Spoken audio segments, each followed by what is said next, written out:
Tonight, there are calls for the license of an Ohio physician to be revoked after anti-Semitic tweets she posted on social media, including a threat to deliberately give Jewish patients the wrong medication.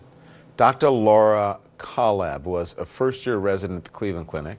She was dismissed in September once the postings came to light. One disturbing tweet reads in part, "I'll purposely give all the Yehud Jews the wrong meds." Joining me now is Rabbi Marvin Heyer, Dean and founder of the Simon Wiesenthal Center. Rabbi, thank you so much. This is truly disturbing, extremely disturbing. This tweet that one is reportedly many anti-Semitic ones that Dr. Collab posted. This is someone who took an oath to care for people, and she is threatening harm. Give me your reaction. Well, first of all, it's absolutely horrific. She's violating the Hippocratic Oath. And not only that, she got her license in a distinguished Jewish medical college that accepts many non-Jews.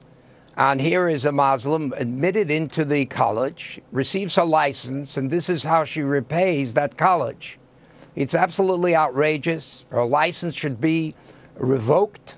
And if she wants to practice medicine, maybe she can do so for ISIS.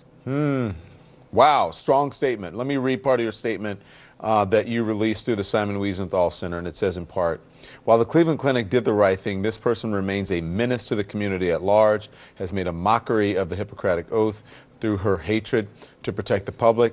Her medical license should be revoked." The Cleveland Clinic told CNN that although Collab's license is still instated, that she does not have the ability to practice medicine at this time. Is that acceptable to you? Well, I think I believe it calls for her license to be revoked, because imagine if her license is not revoked, what kind of message does this send to other would-be fanatics, that they can get away with something like that? It's really unimaginable that a doctor could have this in her mind to tweet that she's going to deliberately give the wrong medicine to people. I've never heard. We deal with hatred, anti-Semitism, and bigotry all my life. I've never heard of a story like this. I'll second that. So I want to put some stats up for you. Okay, Rabbi, this according to the FBI, hate crimes rose 17% in 2017, a jump that was partly driven by a spike in anti-Semitic incidents. In that same time period, crimes targeting Jews increased at a rate of 37%.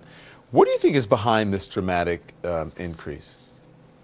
Well, first of all, I think a lot of it has to do with the fact that the State of Israel, for example, this year, the State of Israel, for the first time, Jerusalem was recognized as the capital of Israel, West Jerusalem.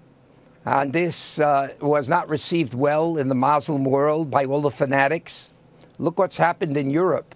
I know there are some who want to attribute that this has something to do with American politics. But let me remind the audience, we have never experienced the kind of anti-Semitism that we see now in Europe for the last 15 years.